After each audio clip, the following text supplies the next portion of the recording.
Hi, Sydney. Hi, Sydney. We just saw The Fault in Our Stars. Such Can she see it or will it be flipped? I think it'll be flipped, so you can read it. I don't know. My thoughts are stars I cannot fathom into. Council. Okay. Favorite? Best part, worst part, saddest part. Best part? I don't know. The best part's really the saddest. I don't think I saw half the movie. Too busy sobbing into each other. God. Like Amsterdam, as soon as they got off the plane, and then from then on out, it's like in the book when they get to Amsterdam, it's like they can't. It's okay. Okay. Lots of funny parts. Yeah. So that was good. Comedic. The everything stuck to Isaac. It's hilarious. But you spoiled that for me, so I didn't.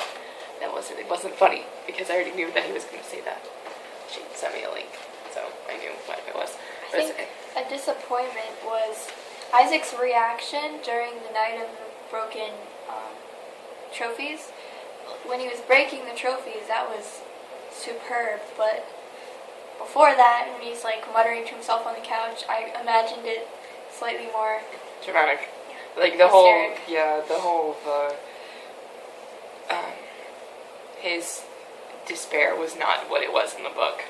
Like it was obviously much more sad and stuff. Like that scene, the broken trophies, that makes me cry, and like you said, it was one of the funniest scenes of the movie. So yeah.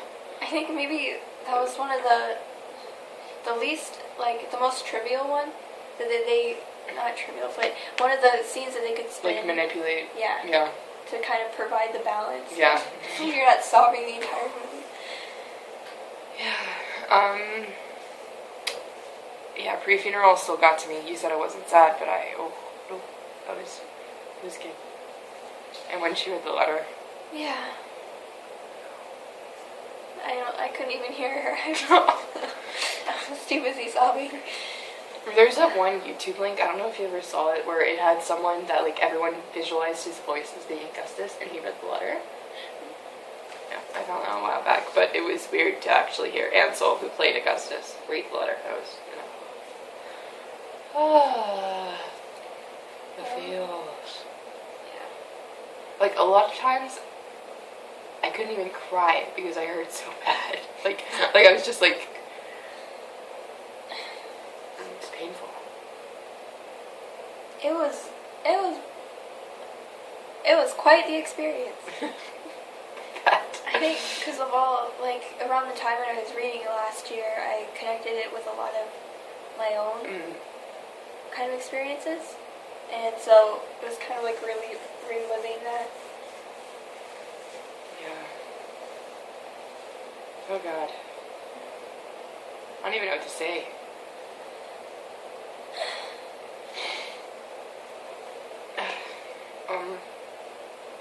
So you said the animations were cheesy, and I'm assuming you're talking about the blurbs up on the sides. And it kind of added a quirky factor, and the whole movie kind of had a quirky thing. So I liked it.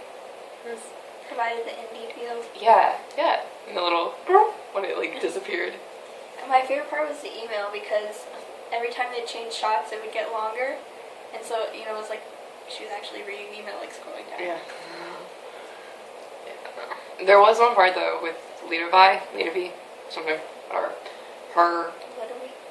Yeah, her hair. They didn't do a good job with the continuity.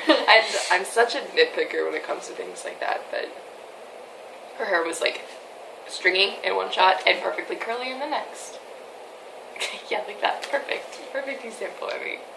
I loved the photography. Yes. The focus. Yes. Okay, so there were a couple times where it went out of focus, on purpose, but then other times I think my eyes were out of focus because of the tears. I don't know. I don't really know what I was watching. I looked up during during Isaac's eulogy, and it was a shot of Gus and Hazel, and I swear, like, It was blurry. it was all blurry, and Yeah, I looked up that again, happened. it's like, no, it's just me. I was the blurry one.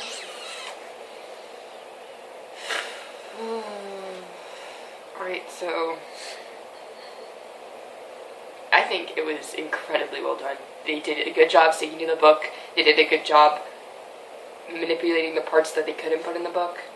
Like what they left out was not vital to the story. Mm-hmm.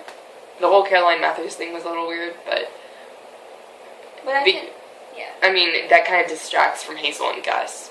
Like in the book, when I read that, I was like, so he's in love with Hazel because she looks like his ex-girlfriend. Mm-hmm. Like that was kind of subtracted from their love story. That happened to you, didn't it? Sort of, yeah. So. I mean, obviously you're a different person, so it's like a different dynamic, but like at the same time, so. That was one of the experiences drawing from. I think there's a rule, like in script writing or storytelling, that you like for a reader to easily understand, you can't have more than 3 like major characters at once. And so Gus, Hazel, and then whoever was vital to that scene.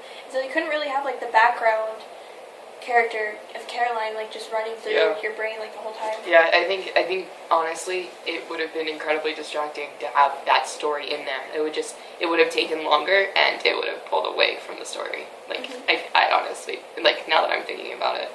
And I mean, support group, that was hilarious. Patrick. Like I can't even like remember. He's like sewing the rug. It's like one of those rugs that like I had a Bradstall one. You take like a tool and you have like yarn and you like tie it. Yeah. His dedication was corny. But it was good. He was hilarious. Mike Birbiglia? Yeah, I think so. And then there was,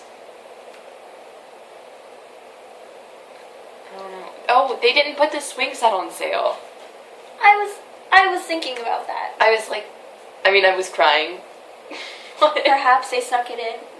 Maybe I didn't catch it, but no,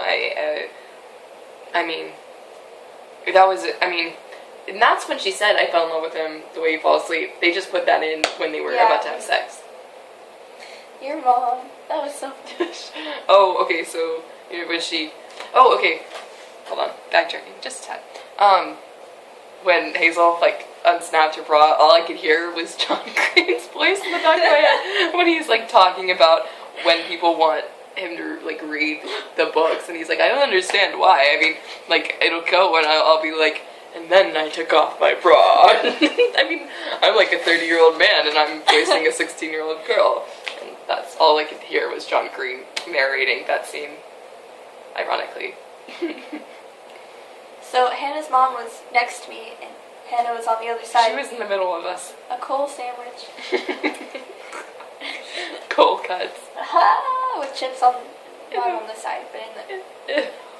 Anyway. Yeah. And so, in the hotel scene in Amsterdam, when they're about to, make love, Hannah's mom whispered something to me, and I thought she asked, are they going to do it? And I was like, yes. And so she had this horrified look on it. I'm like, you're not a very, like, you don't seem like the type of mom that would be horrified. And so I turned to Hannah and I was trying to explain it, and her mom was like, no. I meant, did she take her top off? Like, did they show? And it was just a very awkward, in the midst of their lack of a love scene. And they were all happy and stuff, right? And I'm like over here sobbing at me, like, it's happy. And I'm like, no, it's not. It's not for me. And then at the end I was like, it's okay. And Hannah's next to me, it's not okay. It's not okay. It kind of hit me, like, in aftershocks. Like, it was, I cried during, but then it would, like, fall over. And then at the end, these 2 girls, like, they came over, I think they were Sophie. Yeah, they're like little soon-to-be freshmen, and they threw a box of tissues at us. Like, you need them more than we do. And I was like, no, we don't. No, we don't. No. I mean, it was kind of okay, like, during the funeral, but then she started driving with the Birdie song, and then she got the letter, and then we just, at the credits, we just sat there. Fell to pieces. The Ed Sheeran song, and I never, previous to the movie, I never thought that the Ed Sheeran song, that All of the Stars or something, Yeah. I never thought that was, like, Sad. yeah, and then listening to it after just experiencing all of that, it was a lot. Is that? Alright. Like, I don't know, I wasn't as affected as I thought I was going to be at the beginning. I was just kind of like, this is sad. I can't, and I think it's going to hit me again later that I just watched my favorite book turn into a movie. I think I'm going to have this, like, meltdown. Mm-hmm. Because, like I kept trying to tell myself, like, this is Hazel and Gus. Like, And it didn't feel like it. No. All I saw was someone else. And I was like, I can't see his face on the guy. Ansel Elgort looks like Austin. So that was kind of difficult to get over. But then I got over it. And I just let myself appreciate him for being Ansel. Yeah. And speaking of Austin, I can't even remember his name. See, this is how over I am. They were there, all of them. Yeah, they were all there, behind us. Say hi. They didn't say hi. I waved to the whole group. I think I told you about the whole group. I waved to them, and they looked at me, gave me like a snarl. No, they didn't. I visualized it, and then they turned around. They didn't even wave back. Okay, whatever. I mean, I guess you could say they were already psyched out for the movie. Maybe they had watched The Night Before the Stars, like us, and maybe they were... Yeah, we watched before we went. We watched The Night Before the Stars. God, we look like such terrible fangirls. Like in our sweatshirts. John Green, I love you. I love you, John Green. Oh, I hope he doesn't see this. Oh my God. This is a terrible review of his movie. We're like, We loved it. It was beautiful. It was very well done, and our sobs were evidence of... We were like the loudest, I think. We were like... this little girl, the lady behind us, she's like it almost sounded like she was giggling. Like, her sobs. During all the sad parts, there was a woman behind, right behind me. Yeah, and I don't know if her giggles or her crying was one of those. If she's one of those people that you're like, oh, I can't. Do I comfort her or do I laugh along with her? It was kind of strange. It was like, and then here we were. I curled up in like a ball. I was shaking. Like my leg was. I kept having my feet up on the seat and not watching. Yeah. And then there'd be parts where I'd have to curl against the seat. And I'm like, I can't watch this. And I roped my mom into it. I think you got the picture. And I honestly don't think that she was as affected by the end as she was the scenes with Hazel and her mother and father. And I think that has to do with her being a parent rather than being a teenager. It's understandable. Yeah, I agree. I mean, the whole child and parent aspect. And, I mean, the whole thing with John, he couldn't write the book until he was a parent. He self-claimed that because he wouldn't have understood the emotions and everything.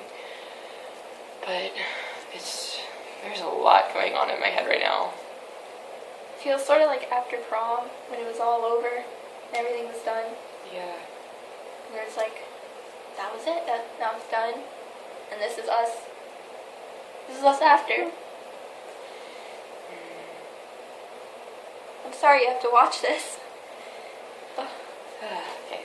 Well, that's it for now. I'm gonna turn this off before we start crying. Bye, Sydney.